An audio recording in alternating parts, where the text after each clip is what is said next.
que yo creo que es un tema, es de mis temas preferidos, en el sentido de que es de los temas que más me apasiona y que más me desafía.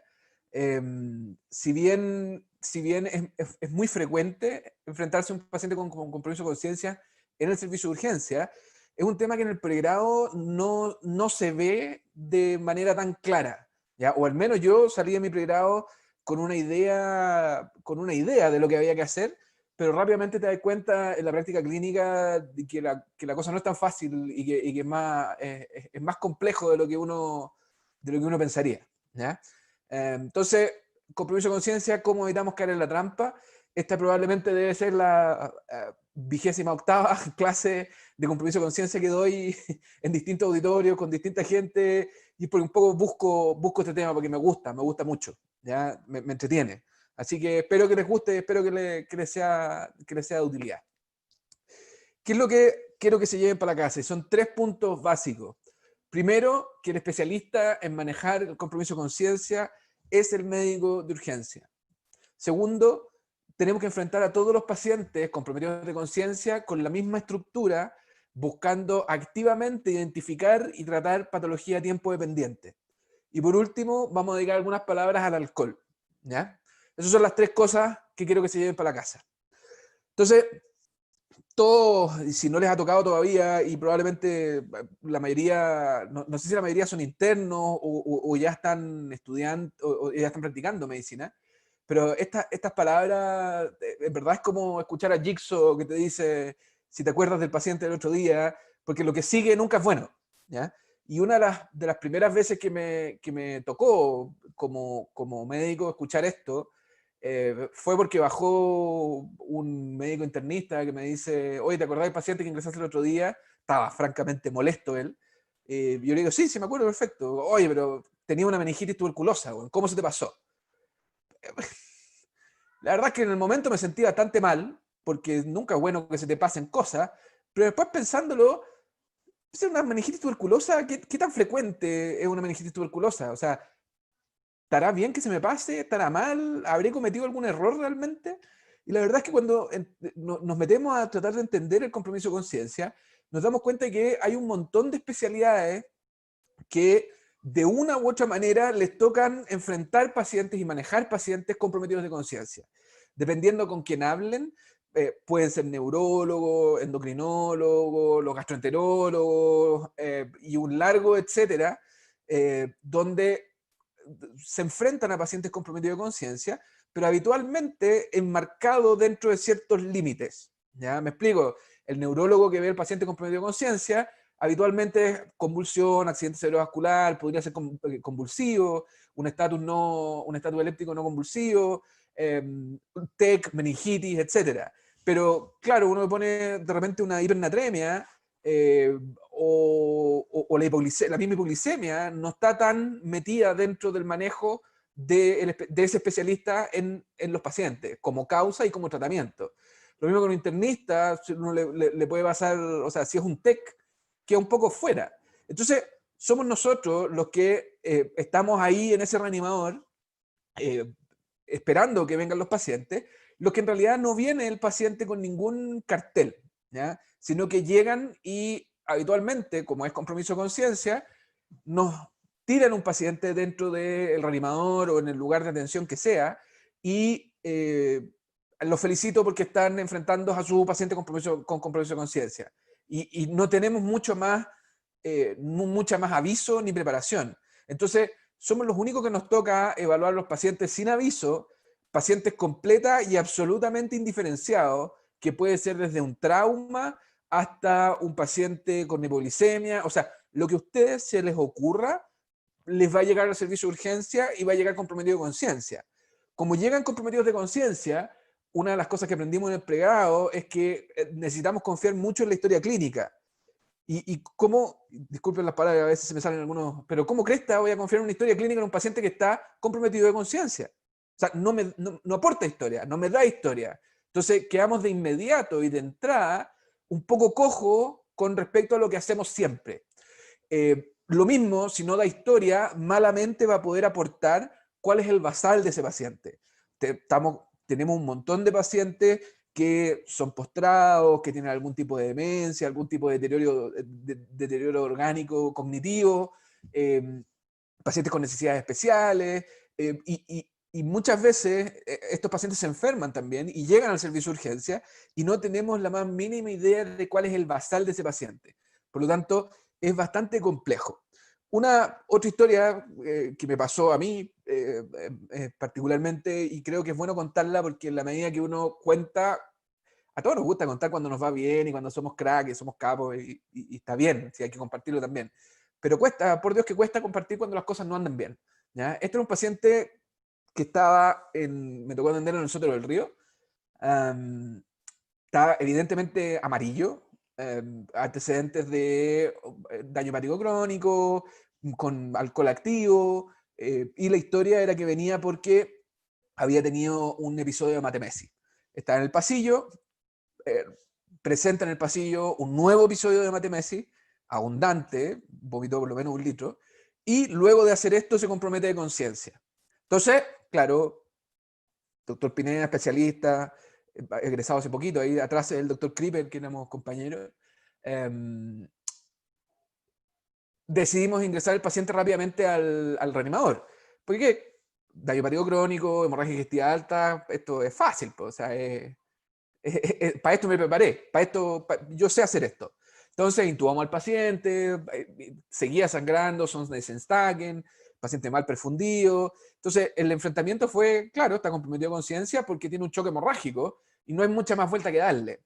Estábamos reanimándolo, habíamos pedido sangre, cuando de repente en el monitor aparece este ritmo, ¿ya? Que para los que no lo conozcan es un mal ritmo de tener en cualquier paciente, ¿ya? Es una taquicardia ventricular, ante lo cual dijimos, bueno, está choqueado, está mal perfundido, ese corazón está irritable, claro, producto de la hemorragia digestiva, este paciente sigue choqueado y la verdad es que, bueno, mientras le pasemos la sangre y logremos reanimarlo, el paciente va a ir respondiendo y se va a mejorar. Estábamos preparando las paletas para desfibrilarlo cuando llaman por teléfono del laboratorio para avisarnos de una glicemia del laboratorio, no es un hemologotest, una glicemia, o sea, se había mandado hace más de 1 hora el examen, que el paciente tenía una glicemia de 23 miligramos por decilitro, ¿ya? 1 hora atrás. Entonces, claramente aquí tenemos un problema, ¿ya? Porque lamentablemente ese paciente resultó secuelado, finalmente terminó en la UCI, terminó en encefalopatía, producto de una mezcla de cosas probablemente, pero lo que nadie me puede decir es que 1 hora de hipoglicemia le hizo bien, ¿ya? De hecho, la taquicardia ventricular revirtió con glucosa. Así que ese caso para mí fue muy decidor y como que me abrió los ojos mucho con respecto a los problemas que tiene el manejo del compromiso de conciencia. Y la idea después de hoy día es que ojalá esto no les pase a ustedes y no les vuelva a pasar a ningún paciente, ¿ya? Pese a que, adivinen que lamentablemente les va a pasar, ¿ya? ¿Por qué? Porque es difícil, la medicina es difícil, el compromiso de conciencia es difícil de enfrentar, ¿ya? ¿Cuáles son algunos de los problemas que tenemos con el compromiso de conciencia? Es un diagnóstico que es muy frecuente, por lo tanto, aunque la mayoría de las causas no sean graves, aunque sean pocas por volumen, significa que vamos a enfrentar pacientes graves y que hay diagnósticos que son complejos y que son tiempo dependientes.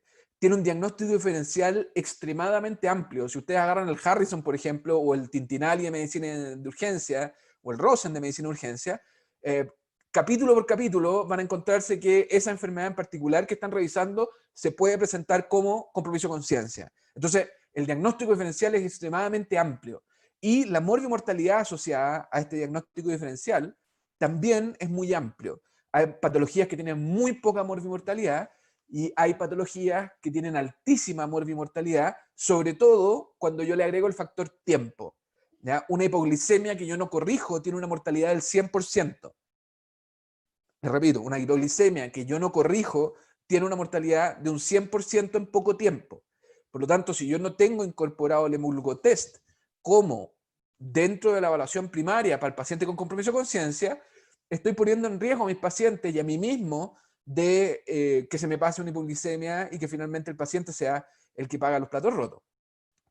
Nuestro cerebro es una maravilla para tomar decisiones, lo hacemos de dos maneras, una intuitiva y una más racional, pero existen algunas cosas, unos problemas en el fondo que se llaman sesgos cognitivos, y que es cuando nuestro cerebro interpreta la información que nos rodea y que estamos adquiriendo a través de nuestros sentidos de manera que esté acorde con lo que nosotros estamos pensando, ¿ya? Entonces, si no estoy pensando que el paciente pudiera tener una hipoglicemia, jamás puedo incluso tener un resultado de laboratorio y si nadie me avisa o lo pintan en rojo, puede ser que tenga el número ahí 23 y ni siquiera lo vea, porque no estoy pensando en hipoglicemia, ¿ya? Lo mismo con el sodio, lo mismo con todos los valores y parámetros de laboratorio. Si yo no los pienso, no los voy a buscar y probablemente no los voy a encontrar, ¿ya? Dentro de los sesgos, hay distintos sesgos descritos. Está el anclaje precoz, cosa que yo hice con el paciente de la hemorragia digestiva. O sea, yo me cerré a que esto era una hemorragia digestiva y era un shock con compromiso de conciencia secundario a la hemorragia digestiva. En ningún momento pasó por mi cabeza que esto pudiera ser otra cosa.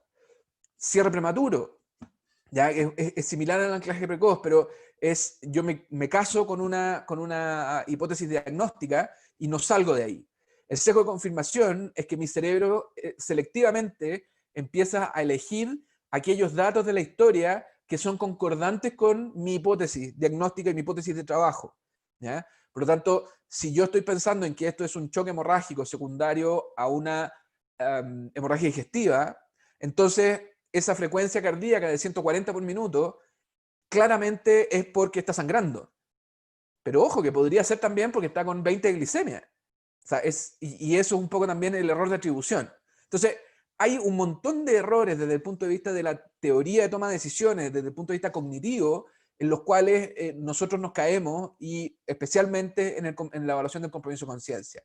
Por lo tanto, si se fijan, espero haberles transmitido, más allá no angustia, pero la sensación de que, mira, hay más que estudiar del compromiso de conciencia. O sea, no es tan simple. Hay cosas de la teoría cognitiva, de la toma de decisiones, que tengo que saber y tengo que conocer. Y eso es lo que hace que la medicina de urgencia sea una especialidad. O sea, nosotros tenemos un core de contenido que es específico y es propio de la especialidad, que es lo que nos transforma en una especialidad, ¿ya? Y el compromiso de conciencia es uno de esos temas como núcleo o temas core, ¿ya? El especialista en compromiso de conciencia es el médico de urgencia. Entonces, avanzando un poco hacia la conciencia. No vamos a entrar en qué es la conciencia, pero sí me interesa que aprendan, o no aprendan, pero recordarles que existen dos tipos de compromiso de conciencia. Uno que es el compromiso cuantitativo y otro tipo de compromiso de conciencia que es el compromiso de conciencia cualitativo, ¿ya? Donde el paciente puede estar vigil, pero está francamente desorientado, tiene teorías que son bastante singulares, y esto puede ser agitación psicomotora, hay distintas manifestaciones y todo esto es compromiso de conciencia. Tanto lo cuantitativo, donde yo voy a definir si el paciente está en sopor superficial, si es que responde a estímulos auditivos, en sopor profundo, si es que responde a estímulos dolorosos, o en coma si es que no tiene ninguna respuesta, ¿ya? Y eso es lo que deberíamos consensuar entre todos para definir qué tan comprometido de conciencia está el paciente. Y en lo cualitativo, donde hay cosas que son más sutiles, como por ejemplo la atención, pero si el paciente está inatento, es un paciente que está comprometido de conciencia. Si el paciente está agitado, si el paciente está desorientado, es como más natural considerarlo como compromiso de conciencia, pero ojo que la atención, que es por definición, que está alterada por definición en el delirium, no lo buscamos siempre, y cuando lo buscamos muchas veces como que lo dejamos pasar nomás. Como no, mire el abuelito que está inatento, que no es capaz de invertir series. Lo que hay detrás puede ser una patología grave y tiempo dependiente. Entonces la invitación es a conocer estos dos tipos de compromiso de conciencia y tener un mismo enfrentamiento estructurado con él. O sea, considerar a un paciente que está en coma igual que un paciente que está inatento, desde el punto de vista cognitivo, no desde el punto de vista de lo que vamos a hacer y los exámenes que vamos a pedir. pero al menos desde el punto de vista nuestro, del cerebro, del médico que está atendiendo a ese paciente, tienen que ser el mismo enfrentamiento, ¿ya? Otro mensaje, por favor no usen más Glasgow para describir la conciencia, ¿ya? El Glasgow no está diseñado para describir qué tan comprometido de conciencia está el paciente. El Glasgow es una escala que se utilizó para los pacientes neuroquirúrgicos para validar cómo iba el paciente neuroquirúrgico en su evolución clínica. Y es una escala que viene de los neurocirujanos y que para eso sirve y es muy buena. ¿Ya? Podría usarse para TEC, de acuerdo, pero para todo el resto del compromiso de conciencia, el Glasgow es francamente insuficiente. Por favor, no tomen decisiones de intubar pacientes, por ejemplo, basados en que tiene un Glasgow menos de 8. ¿Ya? Porque hay condiciones, por ejemplo, las toxicológicas, en buen castellano, Tarraj curado, puede darte un Glasgow 3, y eso no significa que necesites un tubo orotraqueal, ¿ya? Entonces, ojo con el Glasgow. ¿Qué pueden hacer en vez del Glasgow? Creo yo que tienen que describir, ¿ya? Describir qué es lo que están viendo. No se compliquen, hay que tratar de entender y hablar un lenguaje más o menos común, pero describan cómo está el paciente, a qué reacciona, tiene focalidad o no tiene focalidad. Eso da mucha más información a decir, mira, un paciente con Glasgow 14. ¿Qué es un Glasgow 14? Un paciente que está desorientado. Entonces, ¿cómo lo enfrentamos? Y tengan ojo, tengan cuidado, porque si utilizan Glasgow o una descripción mala, capaz que se encuentren con lo que están buscando, ¿ya? Y nuestro cerebro lo que va a hacer es hacer calzar al paciente que tienen al frente con lo que ustedes están pensando. Sobre todo los internos que estén escuchando, si es que hay becados, cuando van a presentar un paciente a el médico responsable de ese paciente, del turno, lo que sea, ustedes sin quererlo van a armarse un cuento, una hipótesis diagnóstica desde el punto de vista de cómo evaluaron al paciente y qué es lo que están sospechando, y van a ir a contarlo, y cuando cuenten el relato que ustedes van a hacer, va a tratar de convencer al que los está escuchando de que tienen una patología específica. Y eso hay que tratar de evitarlo, ¿ya?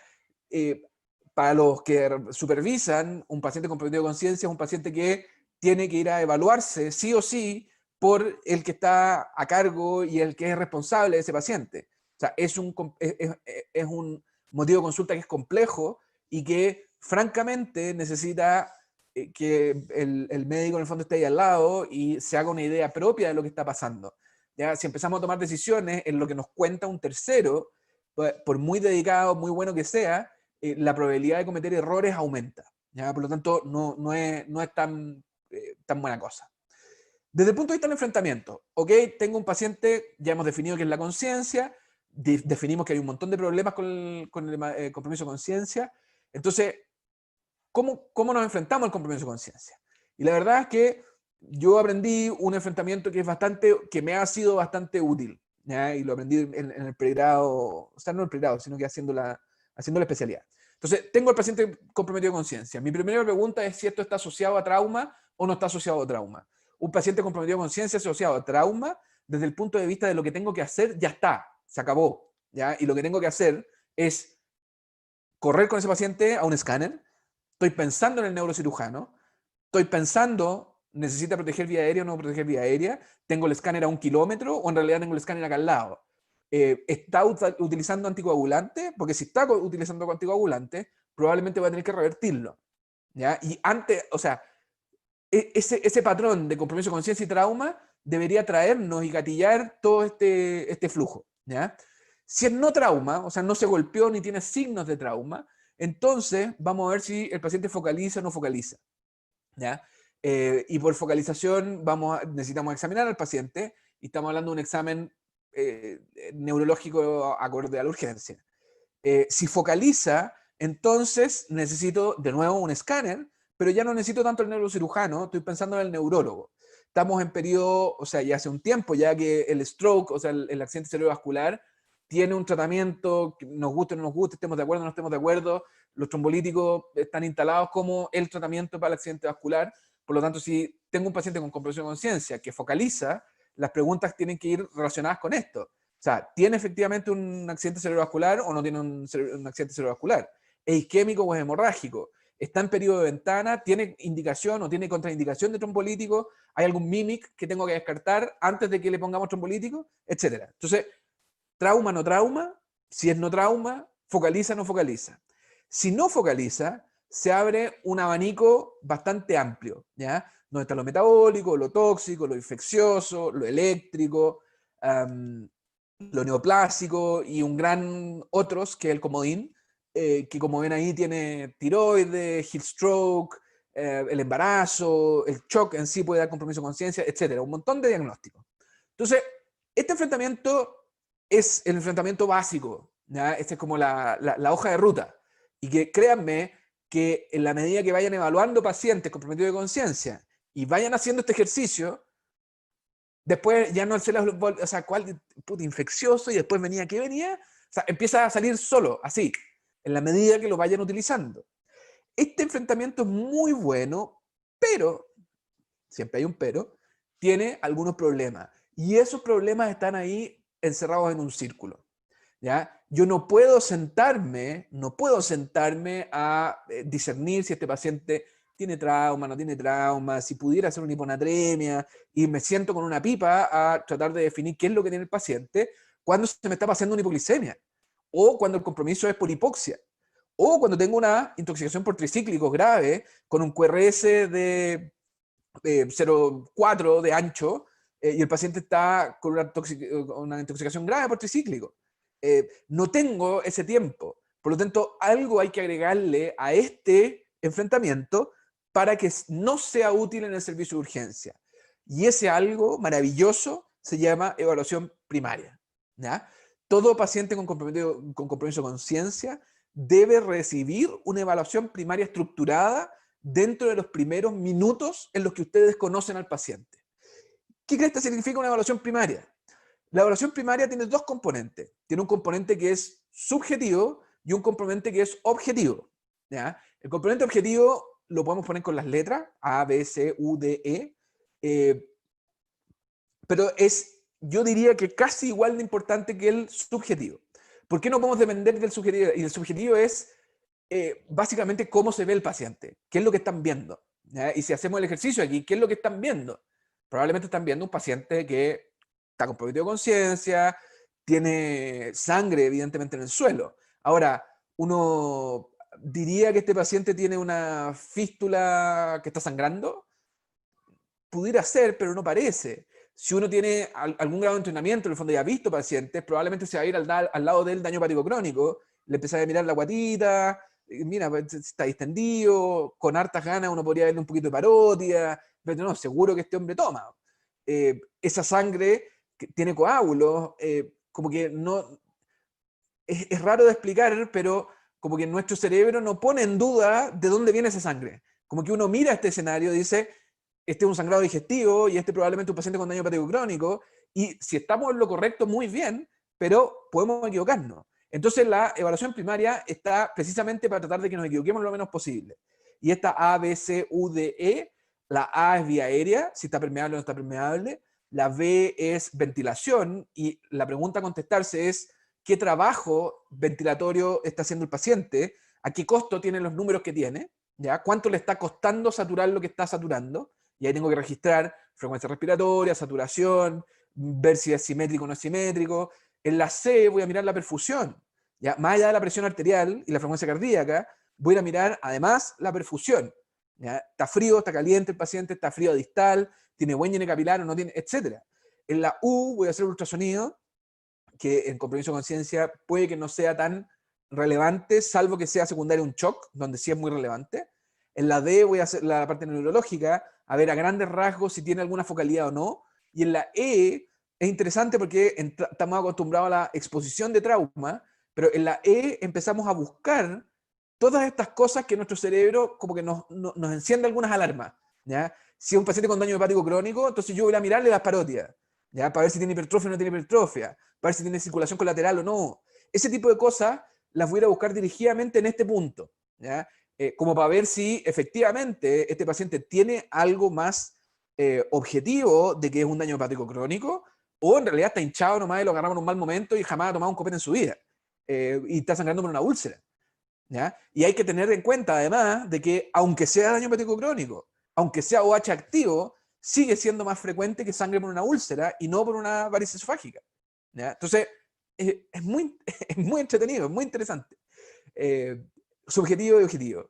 Un ejemplo de evaluación primaria que no se demora más de 5 minutos. Vía aérea permeable, línea media, sospecha de lesión de columna cervical, por lo tanto se puede poner un collar. Murmullo pulmonar simétrico, 18 por minuto, sacando 96, 100 por minuto de frecuencia cardíaca, 170-90 presión arterial, sin hemorragia, bien perfundido, un FAS negativo con buena contractibilidad, un ventrículo izquierdo más grande que el derecho, sin síndrome intersticial pulmonar, sopor profundo, pupilas isocóricas, movilice 4 extremidades, y me encuentro con un hematoma supraciliar derecho sin otras lesiones.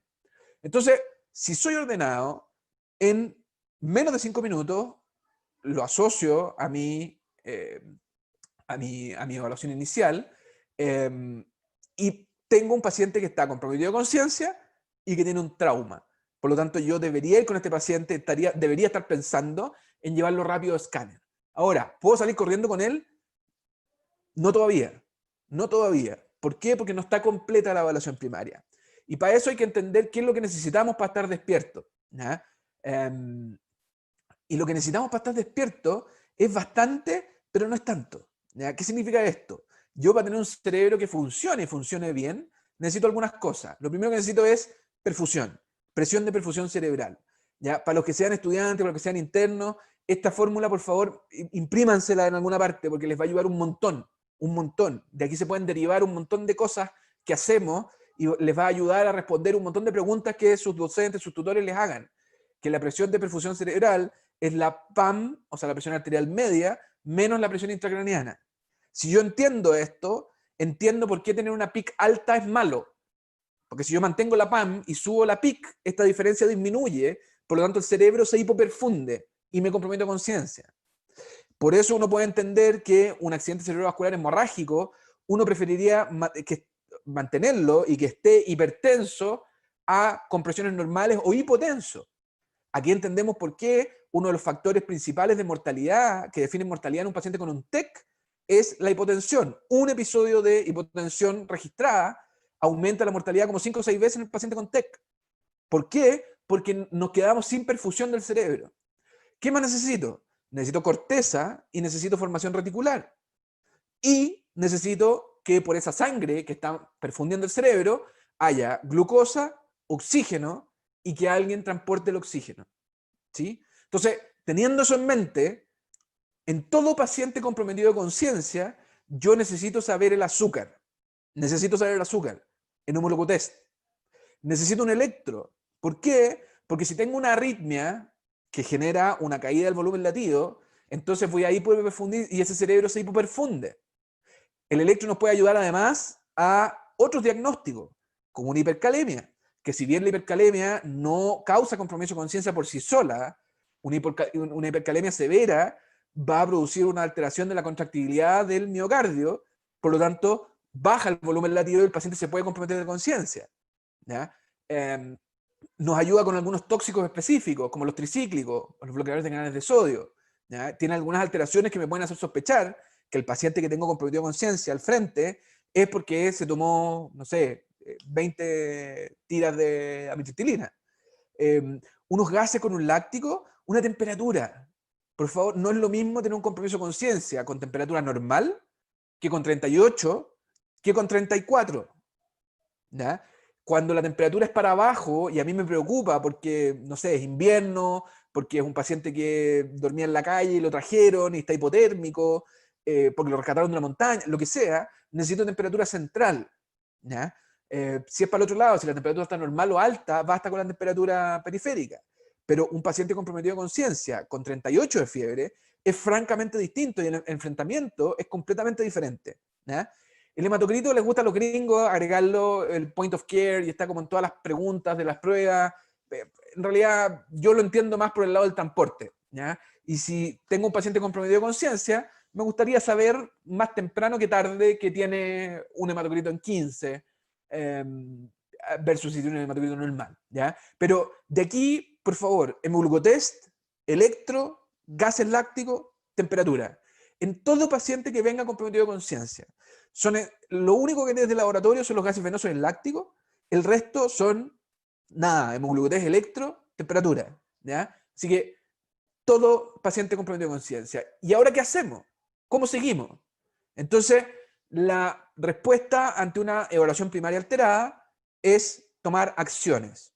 Y una vez que yo tomo una acción, reevalúo.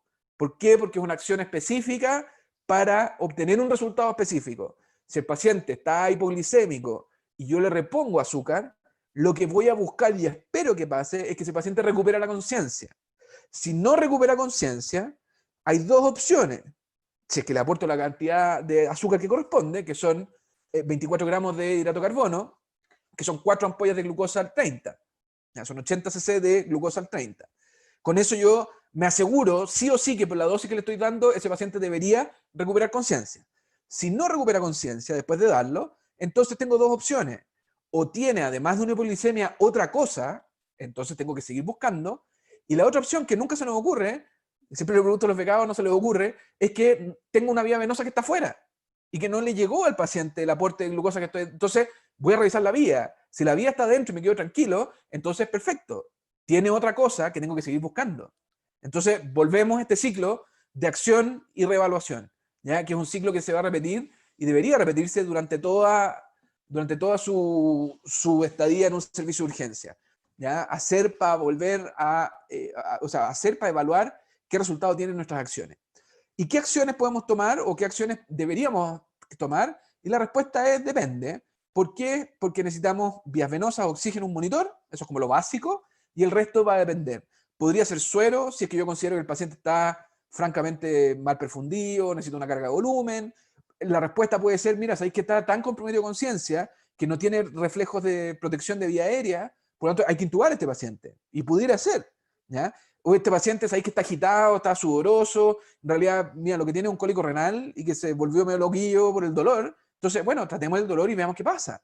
En una vez se le pasa, ¿ya? La acción a tomar podría ser, mira, necesito tomarle un escáner. ¿Por qué? Porque tiene un compromiso de conciencia asociado a un trauma, tiene un electro normal, tiene un hemoglucotés normal, por lo tanto, sospecho que hay algo que está creciendo dentro del cerebro. Tengo que llevarlo a escáner. Perfecto. El escáner queda a 1 kilómetro, bien, lo intubo primero y después vamos a escáner. Entonces, esos son el tipo de decisiones que tenemos que tomar. Si el paciente es poliglicémico, la acción es azúcar. Si el paciente te parece que está con compromiso de conciencia, está febril, y te parece que puede ser una meningitis o algo infeccioso del sistema nervioso central, entonces la respuesta es antibiótico y después hacemos una PL, ¿ya? Bajemos la temperatura, etc. Por lo tanto, enfrentarse a todos los pacientes con la misma estructura, tratando de identificar y tratar patología que sea tiempo dependiente, ¿ya? Antes de la última parte, déjame prender la luz para que...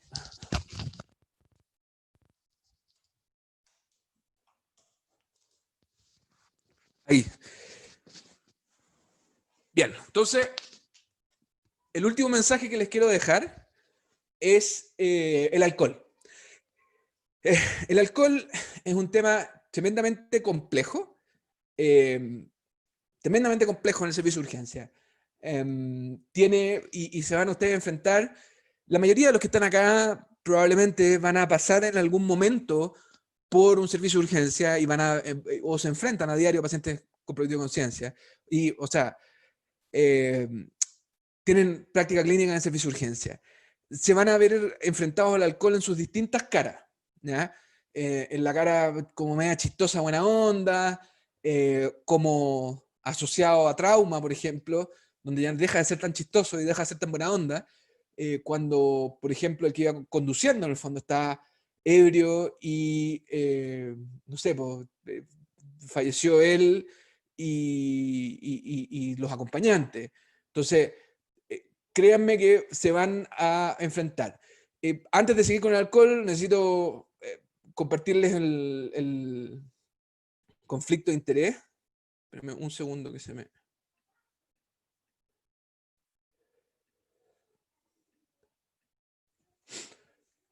Todo, y esto también lo hace más complejo todavía, ya que es...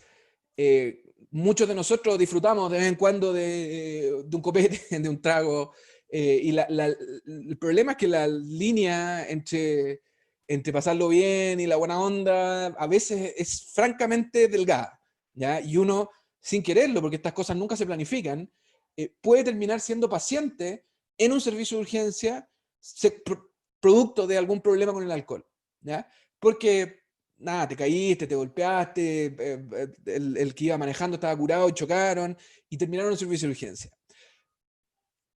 Como profesionales de la salud, como médicos, como internos, como miembros del equipo de salud, creo que si es que están en la medicina por salvar vidas y les gusta salvar vidas, y esa es una de las razones por las cuales ustedes decidieron estudiar medicina, creo que enfocarse en el manejo del paciente que tiene alcohol involucrado va a hacer que ustedes salven un montón de vidas, ¿ya?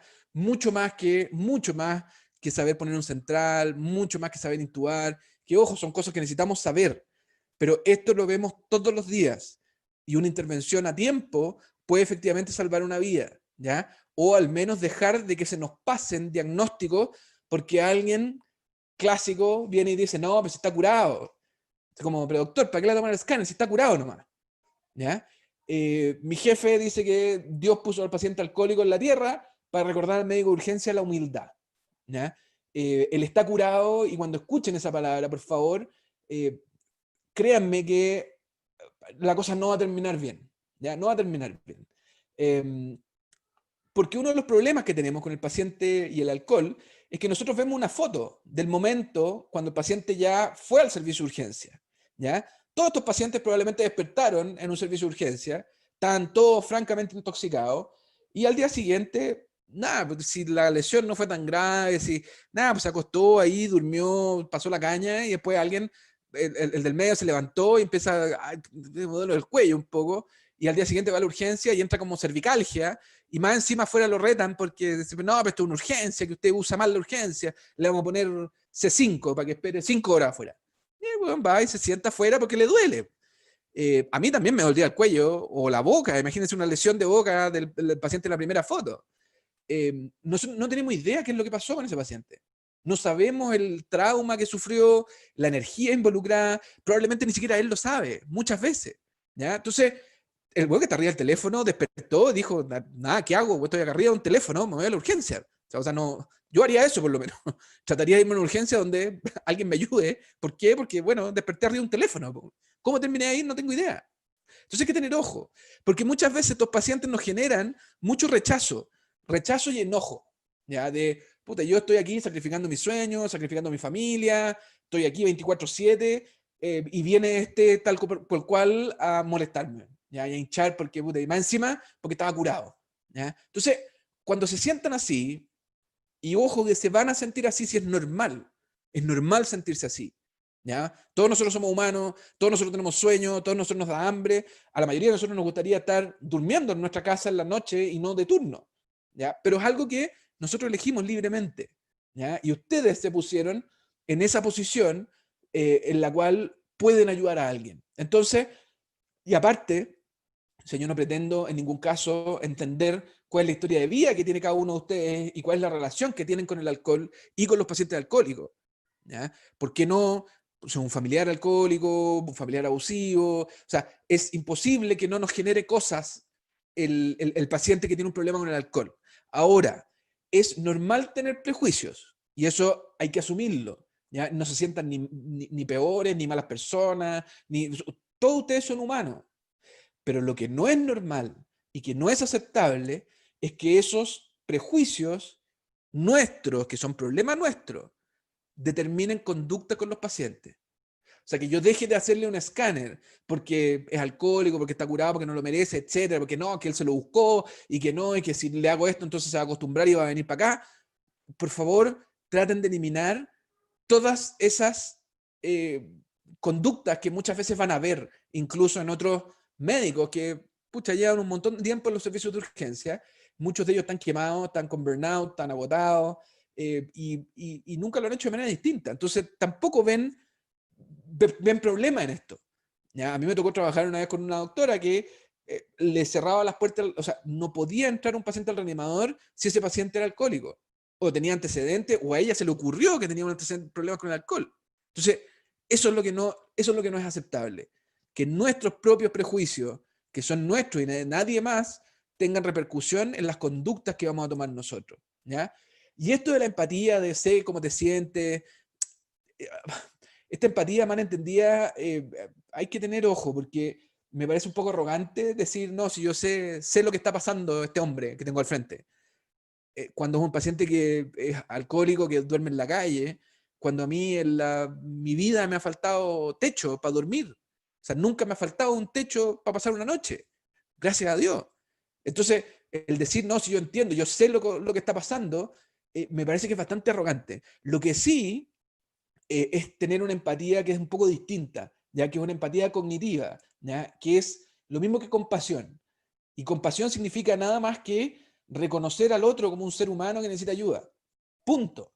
Sacarse todo el resto de los sesgos, el resto de los problemas, o sea, nada. Nosotros elegimos estar ahí en forma libre y voluntaria para atender pacientes que a veces van a tener problemas con alcohol, con drogas, o sea, pueden ser delincuentes, pueden venir de la cárcel, da lo mismo, da lo mismo. Nosotros elegimos ponernos en esa posición. Entonces, sean compasivos. Entiendan que el otro es un ser humano que tiene problemas y que va a ustedes a buscar ayuda. ¿Ya? Él es Miguel, era miembro de la comunidad LGBT, era un trabajador sexual, que me tocó conocerlo al día siguiente, en el fondo cuando llegué al turno. Había ingresado porque había estado consumiendo alcohol, tuvo un problema con un cliente, estuvieron en una pelea, y lo fueron a tirar al servicio de urgencia durante la madrugada, y estaba hospitalizado con el diagnóstico de un TEC complicado. ¿Ya? Ella es Inés, tenía 28 años, me tocó conocer en el Hospital Sotero del Río, la conocí al cuarto día de hospitalización, había estado celebrando con unas amigas, al parecer algún problema hubo, la encontraron afuera del local donde habían ido, había tomado, por supuesto, y estaba ingresada con el diagnóstico de intoxicación por alcohol, ya, 4 días. Él es Juan, todos los que han trabajado en un servicio de urgencia saben y conocen y tienen a su Juan, que es de estos pacientes que entran y salen, muchos de ellos duermen en las salas de espera, y que entran una y otra vez por problemas muchas veces relacionados con el alcohol. Y él es José, que es un paciente que estuvo celebrando. La historia de él era que se había encerrado 3 o 4 días a celebrar su cumpleaños. Y el lunes de la mañana me tocó verlo en el Sótero, que consultó por cefalea. ¿Ya? Miguel, después de ver el escáner que tenía, que estaba completamente normal, algo no calzaba, test complicado con TAC normal, nunca es bueno. Miré los registros, tenía un control de temperatura que estaba en 38, así que le hicimos una punción lumbar y este es el líquido que tenía Miguel. Ya tenía una meningitis bacteriana. Inés, después de 4 días de estar hospitalizada, con este diagnóstico medio raro de que estaba intoxicada por el alcohol, pero que despertaba y se agitaba, entonces le ponían más benzodiazepina, llevaba 4 días así. ¿Ya? El marido la había ido a ver varias veces. Cuando al final la recibimos, la evaluamos, le hice un ultrasonido y nos encontramos con que tenía un hemoperitoneo de 1 litro. Finalmente esta paciente fue a pabellón, tenía una laceración esplénica, y el mismo marido o pareja, lo que sea, Inés sufría de violencia intrafamiliar, era el mismo que la iba a ver, que la golpeaba y que uno ve cosas y muchas veces ni se imagina qué es lo que está pasando. ¿Ya? La paciente anduvo bien, tuvo varios días en la UCI, salió de pabellón y salió de alta, pero tuvo 4 días en el servicio de urgencia con un hemoperitoneo secundario a una laceración esplénica. José, que les prometo que entró caminando diciendo que le dolía la cabeza porque había carreteado el fin de semana. Este es el escáner que tenía. Tenía un hematoma subdural hiperagudo. Y Juan, la última vez que me lo entregaron en entrega de turno como con el dato listo de alta, esperando que despertara para poder irse para la casa. ¿Ya? Lo vimos, francamente no estaba en condiciones de hacer nada, así que alcanzamos a tomar unos gases, y antes de que llegaran los gases, el paciente hizo un paro. ¿Ya? Los gases que llegaron son estos: un bicarbonato en 8, con un CO2 de 53, pH 6,9. Este paciente llevaba toda la noche peleando por tratar de compensar su acidosis. Y cuando llegamos tarde. Y el paciente lamentablemente falleció. Y era un paciente que estaba con los papeles listos, con el alta firmada, esperando que se le pasara el efecto del alcohol. ¿Ya? Entonces, por favor, ¿qué hacemos con estos pacientes? ¿Cómo lo hacemos? Y la respuesta no es tan compleja. Es actuar como médicos de urgencia. Por eso me gusta tanto lo que hacemos. Por eso me gusta tanto mi especialidad. Porque nos da la oportunidad de tratar con gente, con personas como estas que tienen este tipo de problemas y donde, francamente, si tenemos un enfrentamiento un poco distinto al del resto, podemos y vamos a salvar vidas y vamos a salvar vidas funcionales. ¿Ya? Por lo tanto, actúen como médicos de urgencia. ¿Y qué significa eso? Significa que cada visita es independiente. Si es la visita número 25 de Juan del año, bueno, a ustedes les tocó esa visita 25. Y esa visita 25 puede ser por un hematoma subdural, puede ser por una meningitis, puede ser por una hemorragia digestiva, puede ser por un montón de cosas. Tengan un enfrentamiento estructurado, independiente del ambiente, independiente de lo que les digan, de que no, doctor, pero si para qué hacer eso si está curado nomás, ya, si el copete. Estructurado. ¿Ya? Hemoglucotés, el alcohol nunca jamás en la vida ha protegido a nada de nadie. ¿Ya? Entonces, sáquense eso de la cabeza. Y ante la duda, es mejor actuar, lejos. Hacer un hemoglucotés de más, vamos, ¿qué importa un hemoglucotés? Poner un tubo de más, porque el paciente, pucha, no estoy claro, no estoy seguro para dónde va a evolucionar, y después despierte, le sacamos el tubo, si le sacamos el tubo, se acabó. El problema es cuando tomamos la decisión de no intubarlo, y le pasa como Juan, que termina con un CO2 en 53 y un pH en 6,9, porque nadie lo ayudó. Entonces, ante la duda, equivóquense siempre hacia el beneficio del paciente. Hagan de más. Es preferible que hacer de menos. ¿Ya? Por lo tanto, el alcohol es un tema muy relevante en el servicio de urgencia y que tenemos que saber manejar y que viene de la mano con el compromiso de conciencia. ¿Qué hemos conversado hoy día? El especialista en compromiso de conciencia es el médico de urgencia. Segundo, enfrenten a todos los pacientes con la misma estructura, identificando y tratando la patología tiempo dependiente. Y por último, tengan compasión con el paciente y el alcohol y el compromiso de conciencia. Muchas gracias.